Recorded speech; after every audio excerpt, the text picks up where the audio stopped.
It's possible to mediate evil, but it takes a lot of patience and it takes a lot of knowledge and insight by the mediator in working with people, because evil is extremely difficult, especially when it involves violence and war. Along the way, I started studying the martial arts. And by the time I was 40, which would be 1990, so I can date myself, I had earned my second degree black belt. And my teacher called me in after he awarded me my second degree and said, "You're done here. You're arrogant, you're an asshole, you're going to hurt somebody, and I'm not teaching you anymore until you master Tai Chi." Well, it turned out that that was a death sentence because you never really master Tai Chi. But I started studying Tai Chi. And Tai Chi has two paradoxes that are very interesting. The first is, the softer you are, the stronger you are. And the second is, the more vulnerable you are, the more powerful you are. That's because of the biology of his brain. Another problem we get is the effective tools of violence. Remember, I said that we did not develop inhibitory responses, mechanisms, biologically to violence, because we weren't capable of doing much violence to each other. Maybe we could break a bone. Maybe you got really lucky, smashed somebody's head in with a stick if you caught him asleep or something, but that took a lot of work. Today we have, all right, one of my problems is I'm really politically incorrect. Today we have idiots like the NRA. And you may be gun lover, and I appreciate that, but here's the problem. People, what the NRA does not understand, and what gun people do not understand, is that we do not have the biological mechanisms in our brain to consciously make a decision about what to do with a weapon or not. And as a consequence, System 1 thinking goes into play, emotions go into play, and people get killed all the time because we don't have the biology to control the weapons. That's the hard truth.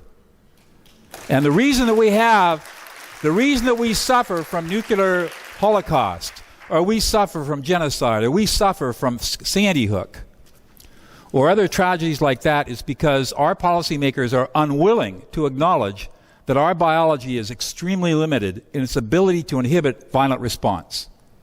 And when we create tools of violence,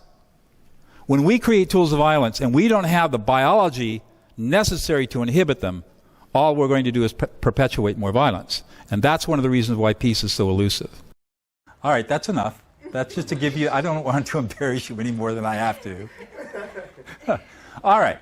So why do we engage in these emotionally invalidating statements? We do this, and we all do it. Well, hopefully we're going to stop that after today. But why do people engage in emotionally invalidating statements? Because it's uncomfortable for us to see this person being in that place.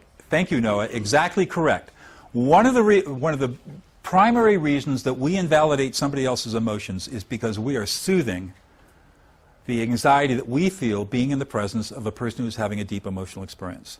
Because we have never been trained how to be with somebody who's highly emotional. In the beginning, this is a very counterintuitive skill.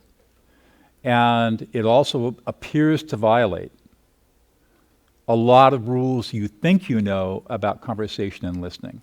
They don't violate any of those rules at all, because what you're going to learn is that there's a big difference between conversation and listening. The rules that apply to conversation, such as don't interrupt, do not apply to listening, as long as you're doing the listening in a proper way.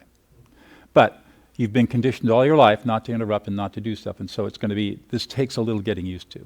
It also takes a little bit of courage. The business we call mediation expands and grows and matures. We're going to be called on to do a lot more difficult work than just mediating a litigated dispute. You know, caucus-based mediation of litigated disputes is really pretty easy, relatively speaking. And I think we have a higher calling than that. And I think we can do a lot more with it, but it's going to call on a lot more inside of us to do that kind of work. And that's where I think we're going, and that's why I come to Texas, to teach you and push you and motivate you to go to that higher calling, so that we really can find peace in our lifetimes. And that's my great motivation. And I hope that all of you will join me on the journey, and together we can turn Texas and the United States and the world into a better place to live for our children and grandchildren. So thank you very much.